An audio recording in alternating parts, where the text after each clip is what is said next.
Мегеше алармира за сериозно нарушена психолошка состојба кај децата. На отворениот телефон Ало Бушевко во период од 2 месеци лани пристигнале 10 повици од деца кои се соочуваат со самоубиствени мисли.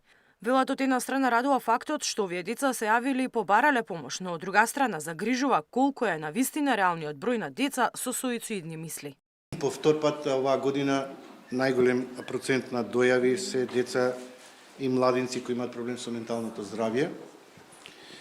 И она што исто загрижува, тоа е од 13 до 15 години. Министерството за здравство и Министерството за образование и наука да направат протокол, упатство, прирачник, насока како да стручните служби, наставниците, воспитувачите во градинките и секаде каде што децата престојуваат, учат, да соодветно постапат за да не се случи да се одземе детски живот. 10 дојави во само 2 месеци стварно навистина не се малку и една да е не треба да се занемари.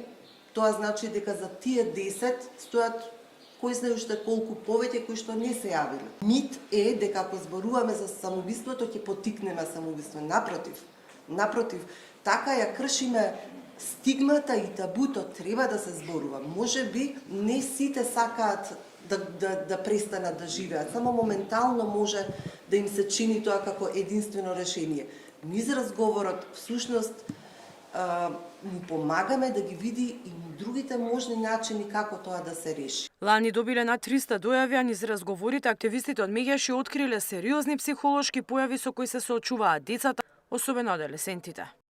Прва причина за 35% застапеност е менталното здравје, страф и вознемиреност кај децата, проблеми со расположение, зависно однесување, кое што практично оваа причина произлегува од последователните 3, а тоа се повреда, каде што во оваа категорија спаѓаат сите видови на насилство, почнувајќи од емоционално до физичко насилство, занемарување, злоупотреба на детски труд. Мегеши сметаат дека ваквите појави се проблем на јавното здравје кој ќе остави последици врз целото општество. Институциите сериозно да го сватат проблемот и час поскоро да реагираат, а особено да се обрне внимание на децата на улица.